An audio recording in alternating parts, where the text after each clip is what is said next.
Hi అండి, welcome to my channel Mansas mini world. ఈరోజు ఒక బ్యూటిఫుల్ వీడియోతో మీ ముందుకు వచ్చేసాను. అదే వనస్థలిపురంలో ఉన్నటువంటి సంప్రదాయ పూజా స్టోర్స్. మా ఇంట్లో ఒక పూజ కోసం పూజా ఐటమ్స్ తీసుకెళ్ళడానికి ఇక్కడికి వచ్చానమాట. సో స్టోర్ చూస్తేనైతే ఎంత బాగుందండి. అక్కడ నన్ను బాగా అట్రాక్ట్ చేసింది ఏంటంటే అమ్మవారి విగ్రహాలు పిఓపితో చేస్తారంట, కాబట్టి అంత బ్యూటిఫుల్గా ఉన్నాయి. వరలక్ష్మి పూజ టైంకి మేము వెళ్ళామన్నమాట.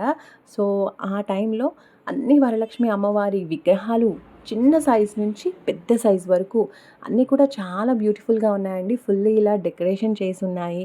బ్యాక్గ్రౌండ్లో ఏనుగులు అలా పిఓపితో చేసినటువంటి ఫేసెస్ ఉన్నాయి. అలాగే డిఫరెంట్ రూపులు కూడా ఉన్నాయి. ఇవైతే లోటస్ సీడ్స్, ఇంకా రకరకాల కెంపులు, ముత్యాలు, గవ్వలు, ఇంకా శంకులు, ఇలా చాలా ప్రోడక్ట్స్ ఉన్నాయండి వీళ్ళ దగ్గర. మెయిన్లీ అమ్మవారి విగ్రహాలు చూసినప్పుడు నాకైతే చాలా బ్యూటిఫుల్గా అనిపించి ఈ వీడియో తీస్తున్నాను. సో దట్ తర్వాత అయినా ఈ వీడియో అందరికీ ఉపయోగపడుతుంది. వరలక్ష్మి వ్రతం పూజకే కాకుండా ఎన్ని రకాల పూజలకి, పెళ్ళిళ్ళకి, వ్రతాలకి, ఇలా ఒక మనిషి బారసాల నుంచి షష్ఠి పూర్తి వరకు అయ్యేటువంటి అన్ని పూజా కార్యక్రమాలలో, పెళ్ళిళ్ళు, ఫంక్షన్స్కి అన్నిటికీ ఉపయోగపడేటువంటి పూజా ఐటమ్స్ వీళ్ళ దగ్గర ఉన్నాయన్నమాట. డెకరేటివ్ ఐటమ్స్, అలాగే విగ్రహాలు. ఇవి చూడండి, నెమలితో ఉన్నటువంటి పెద్ద దీపాలన్నమాట. ఇలా చూడండి, ఇంకా వేరే విగ్రహాలు, వారాహి అమ్మవారి విగ్రహం కూడా ఉంది, విష్ణుమూర్తి విగ్రహం కూడా ఉంది ఇందులో. ఇంకా నెక్స్ట్ శ్రీకృష్ణాష్టమి రాబోతోంది కదా, సో కృష్ణుడి రూపులు కూడా ఉన్నాయండి, వెంకటేశ్వర స్వామి ఫొటోస్, ఇంకా చాలా చాలా ప్రోడక్ట్స్ ఉన్నాయండి. ఇంకా అలంకరణకి సంబంధించినవి అయితే బోలెడు ఉన్నాయి. మనం చూడొచ్చు, మన ఓపిక. ఇంకా పైన కూడా షెల్ఫ్స్లలో అన్ని రూపులు, ఇలా వరలక్ష్మి అమ్మవారికి సంబంధించినవి డెకరేటివ్ ఐటమ్స్ చాలా ఉన్నాయి. ఇంకా పైకి ఉన్నాయి కాబట్టి మనం ఆ కవర్స్ నుంచి తీయడానికి కుదరక నేను అలానే చూపించేశాను వీడియో. కానీ చూడండి, ఆ ఫ్లవర్స్ కావచ్చు, మామిడాకులు లాంటి తోరణాలు, అవన్నీ కూడా ప్లాస్టిక్వి. ఇంకా తర్వాత రకరకాల సైజెస్లో పూల దండలు, డోర్స్కి వేసేటువంటి హ్యాంగింగ్స్, ఇంకా చాలా ఐటమ్స్. అమ్మవారి రూపులు చూడండి, ఇక్కడ డిఫరెంట్ డిఫరెంట్ సైజెస్లో ఉన్నాయి. అలాగే జడలు, అమ్మవారి విగ్రహాలకి యూజ్ చేసే కిరీటాలు, ఇంకా దండలు. ఇవైతే పూలమాలలాగా ఉన్నాయి, డోర్ హ్యాంగింగ్స్కి కూడా వేసుకోవచ్చు. ఇవైతే చాలా డిఫరెంట్ ప్యాటర్న్స్, కలర్స్, అబ్బబ్బబ్బా ఎంత బాగున్నాయో. న్యాచురల్ ఫ్లవర్స్ లాగా ఉన్నాయి. ఆ పైన చూసారా, అరటి గెలలు. పూజల్లో మామూలుగా అరటి గెలలు యూజ్ చేస్తూ ఉంటారు కదా, సో అరటి గెలలు కూడా ఉన్నాయి. ఈ ఫ్లవర్స్ అయితే నాకు చాలా బాగా నచ్చాయి. దండలు ఎంత బాగున్నాయో డిఫరెంట్ కలర్ కాంబినేషన్లో. ఇవి పెళ్ళిళ్ళలో వాడే అంబ్రెల్లా, పెళ్ళి కొడుకు కాశీకి వెళ్ళేప్పుడు. ఇవి పెళ్లి కూతురికి చేసే డెకరేటివ్ ఐటమ్స్. ఇలా చాలా ఉన్నాయండి. అసలు నాకు తెలియని ఐటమ్స్ కూడా ఎన్నో ఉన్నాయి. సో చాలా మంచిగా అనిపించింది.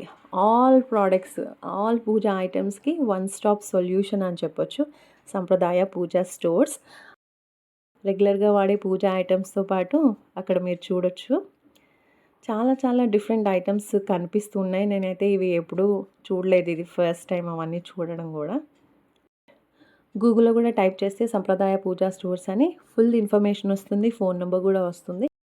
అలాగే మ్యాప్స్ ఆన్ చేసుకుంటే డైరెక్ట్ లొకేషన్కి వెళ్ళిపోవచ్చు. వనస్థలిపురం మెయిన్ రోడ్ పైనే ఉంటుంది, చాలా చాలా ఫేమస్ అనమాట. సో ఒకసారి వెళ్ళి చూడండి, మీకు కూడా చాలా మంచిగా అనిపిస్తుంది. ఇలా ఎన్నో ప్రోడక్ట్స్ ఉన్నాయండి, చెప్పుకుంటూ వెళ్తేనైతే అసలు టైం సరిపోదు. ఇది చూడండి, జర్మన్ సిల్వర్ ఐటమ్స్, అలాగే రాగి ఐటమ్స్, దీపపు కుందుల్లో కూడా ఎన్నో వెరైటీస్ ఉన్నాయి. లక్ష్మీ దీపం, కుబేర దీపం, ఇలా రకరకాల దీపాలు. ఇది వచ్చేసి అమ్మవారిని కూర్చోబెట్టే పీఠం. ఇక బుజ్జి అమ్మవారు అనమాట. ఇక్కడ అమ్మవారి కిరీటాలు విగ్రహం పైన పెట్టడానికి, అవి కూడా డిఫరెంట్ డిఫరెంట్గా ఉన్నాయి. స్టోన్స్లో, గోల్డ్లో, ఇంకా మన ఇష్టం అనమాట. మన ఓపిక, మనం ఎంత బాగా అలంకరణ చేసుకోవాలి అనుకుంటే అంత బాగా ఇక్కడ ప్రోడక్ట్స్ దొరుకుతాయి. అన్నీ మన బడ్జెట్ని బట్టి మనం కొనుక్కోవచ్చు. ఇవైతే సింపుల్గా అమ్మవారి కాళ్ళు, చేతులు బాగున్నాయి, సాఫ్ట్గా మెటీరియల్తో వచ్చాయి. మనం ఇంట్లో వరలక్ష్మి వ్రతం అప్పుడు శారీ కట్టిస్తారు కదా అమ్మవారికి, తర్వాత ఈ హ్యాండ్స్ అండ్ లెగ్స్ అలా అటాచ్ చేసుకుంటే చాలా బ్యూటిఫుల్గా ఉంటుంది. దాంతోపాటు కృష్ణుడి రూపు కూడా ఉంది, విష్ణుమూర్తి విగ్రహం కూడా ఉంది. ఇవి చూడండి, చిన్న చిన్న కొబ్బరికాయలు, చిన్న ఫింగర్ అంతే ఉన్నాయి. అలాగే ఇంటికి వచ్చిన ముత్తైదులకి పసుపు కుంకుమ ఇస్తారు కదా, ఆ పసుపు కుంకుమ ఇచ్చేటువంటి చిన్న బాస్కెట్ అనమాట. తర్వాత ఎకో ఫ్రెండ్లీ వినాయకుడు, నాకు తెలిసి ఇది వాల్ హ్యాంగింగ్ అనుకుంటా. ఇంకా గిఫ్ట్ ఇవ్వడానికి ప్లేట్స్, చిన్న చిన్న విగ్రహాలకి డ్రెస్సెస్ అన్నమాట. డ్రెస్సెస్ కూడా ఉన్నాయి. ఆల్ పూజా ఐటమ్స్కి వన్ స్టాప్ సొల్యూషన్ సంప్రదాయ పూజా స్టోర్స్. ఇలాంటి బ్యూటిఫుల్ వీడియోస్తో మళ్ళీ మీ ముందుంటాను. నచ్చితే తప్పకుండా లైక్, షేర్ అండ్ కామెంట్.